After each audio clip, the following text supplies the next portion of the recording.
All right, back at it. So we've applied the product quotient power properties of logarithms in the last video.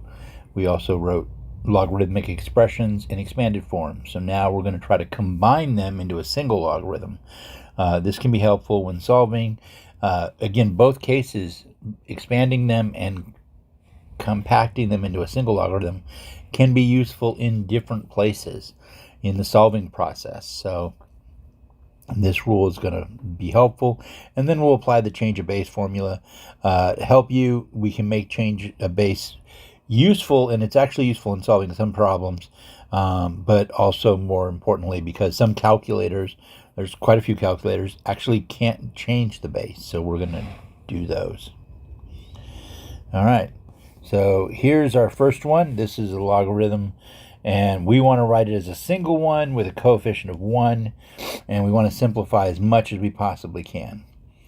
First, we can't combine them unless the bases are the same. In this case, they are. The bases are 10, and we're doing some division. This is a single term. This piece here is a single term. There's no separating that. So this just becomes log, again, base 10, and then it's 4x minus 3 divided by x. So this goes up here, this goes down here. And that's as far as we can go. We actually can't simplify that anymore. This x won't cancel out the other x or filter it off unless there was an x in both the terms up top. So we can't get rid of it. So that's all we have. Let's try another one. This one looks more fun. We have 3 ln of x plus ln of the quantity x minus 2 minus ln of 5. Now, ln of 5, we could plug in a calculator and get some approximation. It is definitely not going to be pretty. That is not simplifying because that won't be a correct an exact answer. It would only be an approximation, and we don't actually know what x is going to be, so we don't want to try to do that. So the process is, let's bring the pieces together, and just like in multiplication and division, you normally work left to right, we're kind of doing the same thing. But we do need to take care of the power rule here. So this becomes ln of x cubed plus ln x minus 2 minus ln of 5, and then I'm going to combine these two first, so I get that they're equal to ln of x cubed times x minus 2, and this is all the argument, and then it's minus ln of 5. And I could distribute this through, this x cubed through, but that doesn't necessarily make it simpler. I think it's just as fine like it is. In this case, I'm going to keep it like that, and then I just need to deal with that subtraction, so that's going to actually become ln of x cubed times x minus 2, all divided by 5, and that is simplified. And as a single logarithm, and the coefficient out here is 1, right? So there we go. I think I have a try for you guys. Again, the base is the same. That's actually essential. You can't combine them if they're not the same. So you're going to combine this on your own. And then if you have a question, again, reach out to me, come to the Math Center. Be careful, this one does have a power in front. All right, so don't forget to do that. All right, that's enough hints. Let's move on. So this is a fun one. And again, my definition is not always your definition.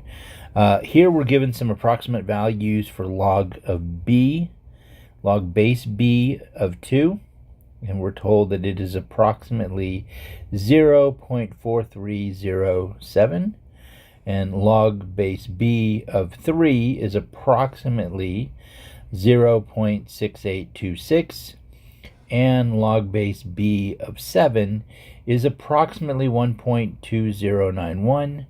And with that information, I no longer need to use my calculator.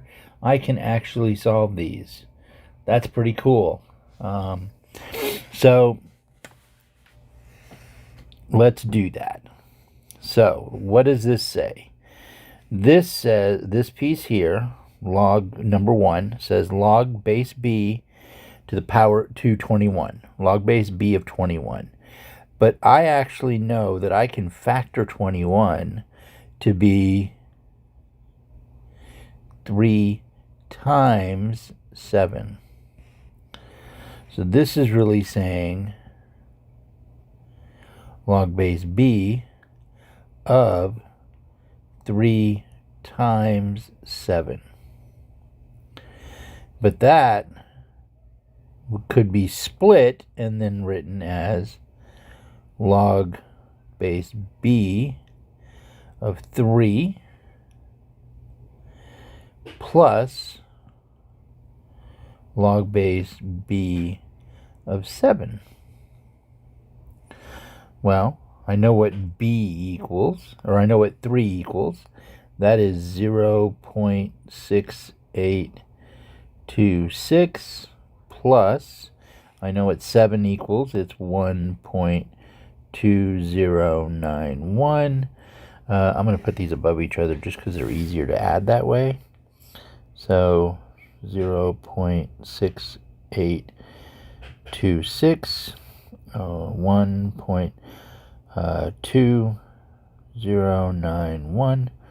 Add that all up, we get 7, 9, 10, 11, 1, carry the 1, that's 9, 6, 7, 8.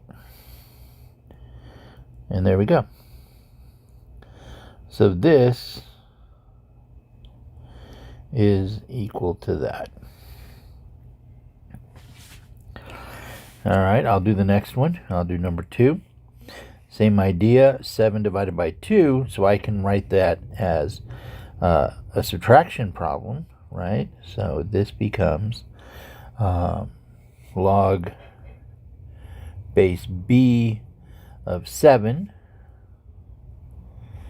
minus log base b of 2. And again, I'll probably write this one on top of each other just because it'll be easier.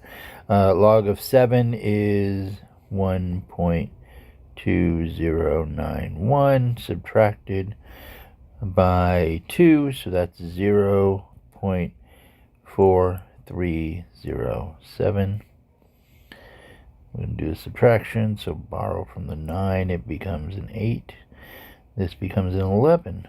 So 11, 7 from 11 is 4. 8 from 0 is 8. 0, wait. Yeah, 0 from 3, that doesn't work, so we got to borrow. This becomes a 1, this becomes 10, so we get a 7. 4 from 1 doesn't work, so we borrow. That becomes a 0, this becomes an 11. 4 from 11, that does work, that's 7. And we have that. So this is equal to 0.7784.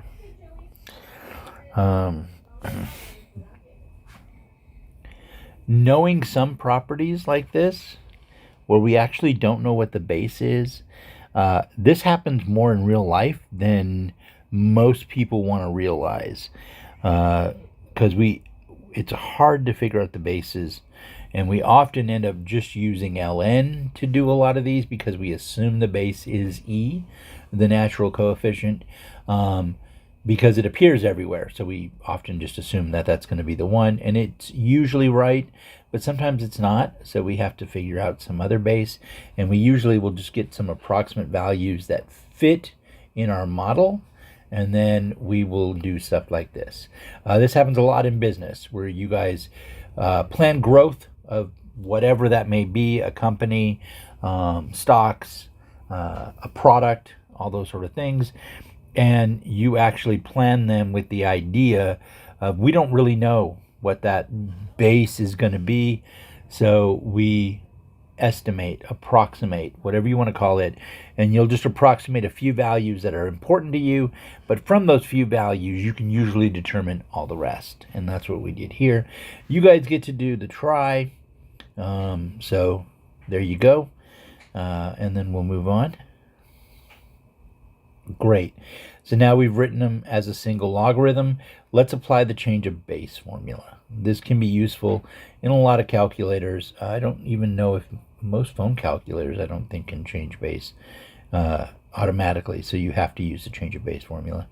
And then like your embedded calculator, most of those don't have that. There are calculators that do. Those are your TI-84 SIs and above that have that ability. So, all right, so this is what we're talking about. We let a and b be positive real numbers, and a can't equal 1 and neither can b, because those are our bases, right? Those are going to be. And then for any positive real number x, we might have log of b of x. And what we do is we convert it to a different log of a to the power, or log of a now, this real number, to x is divided by log of a of b. So we've taken this x, moved it up here, and we've taken this b and we've moved it down here. Now, particularly we do this, and we actually don't use a often with a calculator. We end up using log base 10, because that's what your calculator thinks every log is. So, in which we wouldn't write it. It would actually be written as log of x over log of b. And I will give you some examples a little bit better. And we actually can do this. The cool thing about making this separation, and that's what we're talking about here, right? Just this is really this idea, is that once we do that, it doesn't matter what the base is. When we do this process, going this way, of this to this, it doesn't matter what our base is when we do that. So we don't actually have to use the log button. We could use the ln button, and it's equivalently the same thing. Yes, logs can be converted to ln's. Ln's can be converted, and I say ln, it's really natural log, right? They just go back and forth. All right, let's try. So we're just going to apply the change of base formula, and then you would use a calculator. I'm not going to use a calculator. I'm going to let you guys plug it into your calculator, just because I don't have a good way to do a calculator with this. So first thing, we need to change this. So this becomes, remember, this goes up top, and this goes down below. So I'm going to change this one to, all right, well, it doesn't really matter. I guess I'll change it to log just because it says log out front. You'll find that mathematicians rarely use log because it's one more letter than ln, so it takes longer to write. Yes, we are that lazy. Log of 7. So that's really all we do. If we plug that in a calculator, I wish I had a calculator. Well, I mean, I have a calculator, but I wish I could show you this process on a calculator. Do I have an embedded calculator that I can easily pull up? I do not have one that I can easily pull up. So yes, we will talk about entering them in class, so I'm hoping that you guys have an understanding of it. That's all we do. Change a base, and then we would approximate that result. I mean, I do have a calculator, so I guess let me tell you what that result. So you know what you should be getting on your calculator real quick. 15 close parenthesis divided by log of 7 close parenthesis. You should be getting approximately 4 decimal places, what I said? 3917. So that's approximately what you should get. And if you have a calculator, you can for sure try both log of that and ln of that, just to show that they both do the same thing. You can't mix log and ln. That won't work. So you got to be consistent. That's important. But they equal the same thing. Over here, we're going to do the same idea. Again, this is going up. This is going down. So we have ln of 0.3 over ln of 5. And that approximately, let's see, 0.3 close parenthesis divided by 5 close parenthesis enter. That is approximately negative 0.7481. There you go. Quick and easy, and any calculator that can do logs can do this. So even your embedded calculator on your computers. All right, I'll let you guys do the next one. Interestingly enough, because of what the next one is, you should get the same result as what we got for number 2. So see how that works and let you guys give it a try. All right, we've covered all of that. I do have a bunch more slides. I think you guys can see it's 89 out of 129. Some of this is in class. Some of this I've already shared, and it's up there. And then these will come up also tonight, tomorrow, whenever they get uploaded to YouTube. But I should have a bunch coming up also. So, all right, I will keep plugging away at these videos, and you guys keep working at it, and hopefully this will help you with topic 6 homework.